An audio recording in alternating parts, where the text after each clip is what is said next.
എന്താണ് നമ്മൾ കേരളത്തിൽ ഇപ്പൊ സംഭവിച്ചുകൊണ്ടിരിക്കുന്നത്? കഴിഞ്ഞ ദിവസം ദീപക് എന്ന ഒരാള് കണ്ണൂരിലേക്ക് യാത്ര ചെയ്യുകയാണ് ഡ്രസ്സിങ്ങിന്റെ പരിപാടിക്ക് വേണ്ടി.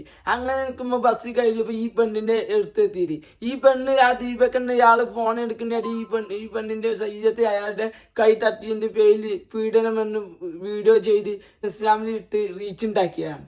ആ 2 മില്യൺ കാണുമ്പോൾ തന്നെ അയാളുടെ മനസ്കട്ടിയില്ലാതെ അയാൾ ഇന്ന് രാവിലെ മരണപ്പെട്ട വിവരം എല്ലാവരും അറിഞ്ഞിട്ടുണ്ടാവും. ദീപക് എന്നയാൾ അയാളെ സുഹൃത്തുക്കളും അയാളെ ഫാമിലി അയാൾ അറിയുന്ന ആളുകളൊക്കെ അയാൾ പറഞ്ഞു, നിന്റെ കയ്യിൽ തെറ്റില്ല, നീ പോലീസ് സ്റ്റേഷനിൽ ചെന്ന് കംപ്ലൈന്റ് ചെയ്യണമെന്ന് പറഞ്ഞു. കഴിക്കാൻ കഴിയാത്തതുകൊണ്ട് അയാൾ ഇന്ന് രാവിലെ ആത്മഹത്യ ചെയ്ത വിവരം എല്ലാവരും അറിഞ്ഞിട്ടുണ്ടാവും. ഇതുപോലെ റീച്ചിന് വേണ്ടി എന്തും ചെയ്യാനെന്നല്ല, ഇതുപോലുള്ള ആളുകളെ നിയമത്തിന് മുന്നിൽ കൊണ്ടുവരണം. ഇതേ സെയിം അവസ്ഥ കഴിഞ്ഞ ദിവസം വേറെ ലേഡിയും ഇതുപോലെ ചെയ്തിട്ടുണ്ട്. അത് കണ്ടിട്ട് തന്നെ ഈ പെണ്ണും ഇതിന് കൂട്ടാക്കിയത്.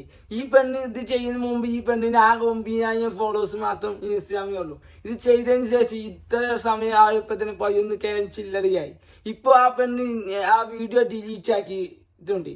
ഇന്ന് രാവിലെ ആ പെണ്ണ് വേറെ വീഡിയോ ഇട്ടത് സൈക്കോളജിക്ക് മൂവ്മെന്റ് എന്ന് പറഞ്ഞുകൊണ്ട് ഒരു വീടിന്റെ ഏക അത്താണിയാണ് ഈ ദീപക് എന്നയാള്. കാരണം അയാളുടെയാണ് അയാൾ അമ്മയും അച്ഛനെയും അയാൾ നോക്കണേ. അതിന് പുറമെ അയാൾക്ക് ഒരു കുട്ടിയുണ്ട്.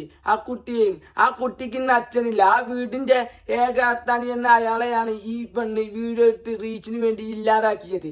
അപ്പൊ ഈ പെണ്ണ് എന്ന ഈ ലേഡി എന്ന ഈ സിംജിത എന്ന അക്കൗണ്ട് എല്ലാം റിപ്പോർട്ട് അടിച്ചു കൊടുക്കാം പരമാവധി. അവർക്ക് പ്രിയപ്പെട്ട ആളായിരുന്നു ദീപക് എന്ന ആള്. ഫ്രണ്ട്സ് ആയാലും ഫാമിലി ആയാലും ഓഫീസായാലും എവിടെയായാലും ആർക്കും ഒരു ഉപദ്രവം ചെയ്യാൻ ജീവിക്കുന്ന ഒരു വ്യക്തിത്വമായിരുന്നു അയാളുടെ ജീവിതം.